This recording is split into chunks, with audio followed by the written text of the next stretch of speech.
pagaria 100 mil dólares por um logotipo? Pois é, Steve Jobs pagou. E hoje eu vou te contar tudo sobre essa história e sobre o designer por trás dessa criação. Oi gente, tudo bem com vocês? Eu sou a Fê, sou designer, sejam muito bem-vindos ao meu canal. Trazendo um pouquinho de contexto pra história, vamos começar lá em 1985, quando Steve Jobs foi forçado a deixar a Apple. Mas não pensa que ele ficou parado não, hein? Ele rapidamente fundou a Next, uma empresa voltada para computadores de alto desempenho, principalmente para o mercado educacional e científico. Jobs sempre acreditou que o design era uma parte crucial de qualquer produto. Então, ao iniciar essa nova empresa, a Next, ele sabia que precisaria criar uma identidade visual que estivesse à altura da visão inovadora da empresa. Então, para criar o logotipo da Next, ele decidiu contratar ninguém mais, ninguém menos de que Paul Rand, um dos designers gráficos mais respeitados de todos os tempos. Paul Rand, ele sempre enxergou o design gráfico como um elemento central para o sucesso de uma empresa. Ele foi o primeiro a defender a ideia de que o design não deve ser apenas esteticamente agradável, mas também deve ter funcionalidade. E, inclusive, eu contei um pouco mais sobre a história dele em outro vídeo que eu fiz aqui no canal, vou deixar linkado aqui nos cards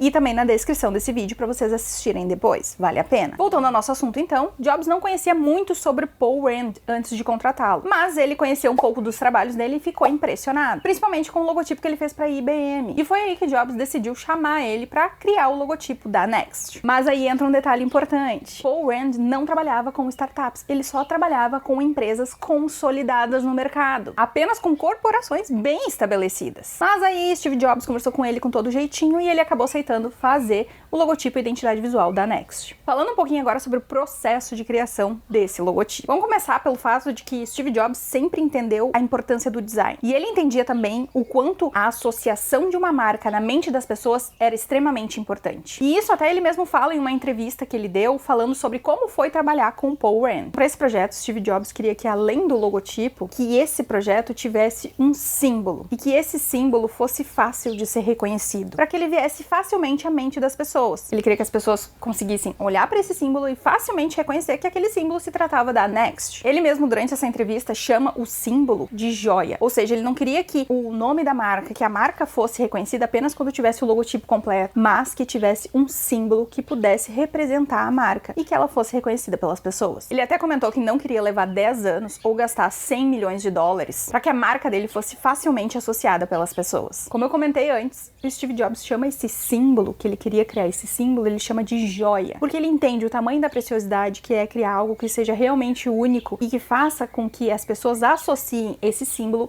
àquela marca, àquela empresa. Algumas curiosidades, então, durante o processo da negociação entre Steve Jobs e o Paul Rand. O Steve Jobs, quando estava negociando com o designer, perguntou para ele o seguinte, perguntou se ele poderia criar várias opções para que ele pudesse escolher qual a opção que ele gostava mais. E a resposta do designer, do Paul Rand, foi enfática. Ele simplesmente falou o seguinte: não, eu vou resolver o problema para você e você me paga. Se você quer opções, vá falar com outras pessoas.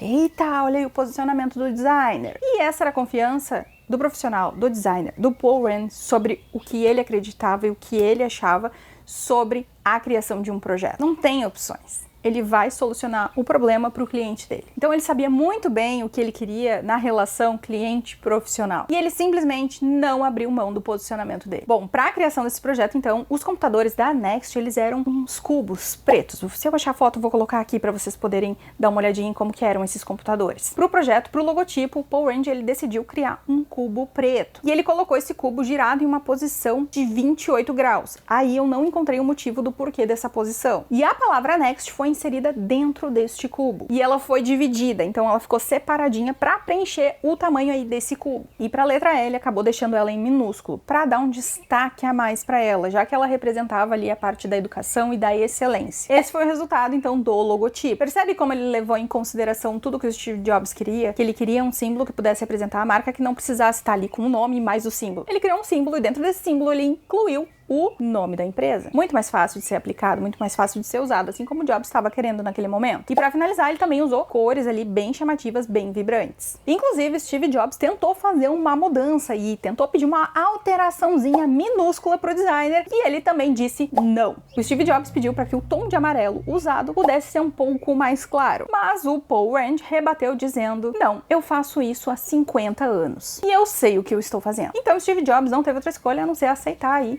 o que que o designer fez. Esse design, essa criação de logotipo, na época ela foi considerada muito ousada, mas ela também foi relevante o suficiente aí para inspirar outras criações, como a do Google. E além das críticas em relação ali a ser muito ousada, esse design, além de ter sido considerado ousado aí para a época, também foi considerado muito caro, $100.000. Então o logotipo recebeu críticas pelo preço elevado e também por não envelhecer bem, não se mantendo nas tendências atuais mais minimalistas. Foi o que o pessoal falou aí na internet. Então Paul Rand cobrou aí $100.000 pelo trabalho que ele desenvolveu. Steve Jobs não questionou essa parte em relação a valores porque ele sabia da importância e sabia quem ele estava contratando para fazer esse desenvolvimento. E aí Paul Rand entregou um livro com todas as variações, com toda a identidade visual. Esse livro tinha 100 páginas e detalhava toda a nova identidade visual e os detalhes e conceito do logotipo.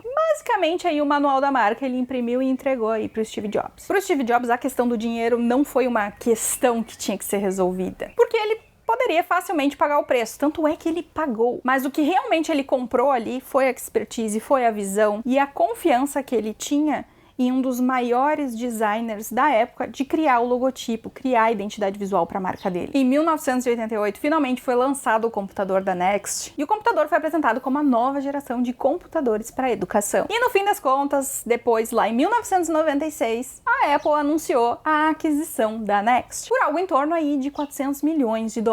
Mas agora eu quero saber o que vocês acharam dessa história, principalmente o que vocês acharam do posicionamento desse designer lá naquela época. Porque hoje em dia a gente vê muita coisa diferente acontecendo. Me contem aqui nos comentários o que vocês acham. E é claro, se você gostou do vídeo, já deixa o like. Não esquece de se inscrever aqui no canal para não ficar de fora dos próximos conteúdos que eu vou trazer. Foi isso pro vídeo de hoje, espero muito que vocês tenham gostado. Um beijo e a gente se vê no próximo vídeo.